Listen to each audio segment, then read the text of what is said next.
Finally, as we conclude, verses 6 through 8 really focus on the gospel. Again, I would love to talk to Paul about this. I look forward to talking to Paul about how his mind was working here, because it just kind of rattles off the gospel which, and even as, and just as. It's quite an amazing machine gun of declarations about the gospel and its activity.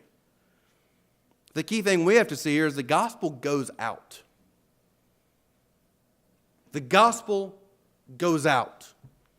It's not something that's supposed to be hidden.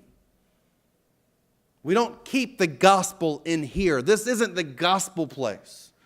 The gospel is supposed to go out and penetrate every border, every gate, every heart. The gospel is commissioned to us. We are entrusted with that power to take it out. Just as it has gone out into all the world, Paul says, and bearing fruit. Now, it's not our obligation to make sure it bears fruit. The gospel has its own power that bears the fruit. It's our calling, it's our obligation to take it out. To go outside of these walls, to go outside of these doors, and seek to proclaim it. That's scary. What if you get rejected? What if you get stumped? What if you don't know the answer and you think Christ is going to be put to shame because of you? These are good questions. But trust the gospel. Trust the power of God in even your most simple proclamation. Jesus Christ came to be like you in every way, but without sin, because we are sinners. And He died on the cross to take away your sins so that you can have life instead of death. Share it with one another if you're scared of what you might say. But this is the most important step in taking the gospel out.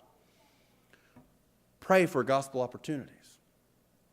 It's the most important thing we can do in evangelism, is to be praying over our evangelism. Pray for your own evangelism. Pray for your coworker, your neighbor. Pray that God would give you the opportunity to talk about Him. Believe that He is able to grant you those gospel opportunities. If you want to take the gospel out as it has to go, the first thing we need to do is be committed to praying for all those relationships we have that we know they're not believers. Pray that God would give you the opportunity, and pray for the boldness to share it. Secondly, be committed to missionaries and be praying for them. Find missionaries whose sole purpose is to proclaim the gospel of Jesus Christ. Find those missionaries whose desire is to be bold with the gospel.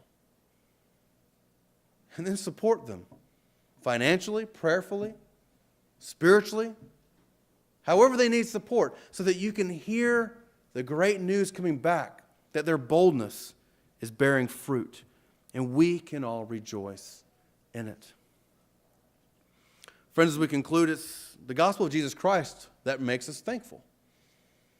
I pray that we have that thankfulness in our fellowship, and I pray that that thankfulness will compel us to go out and share it with others. As we conclude here, it's interesting, Paul points out the person who shared it with them, Epaphras, the faithful minister. A little project. Who shared the gospel with you? Have you thanked them for it? Who shared the gospel with you, and have you thanked them for it? And then secondly, who are you sharing the gospel with as a thanksgiving to God for His gospel?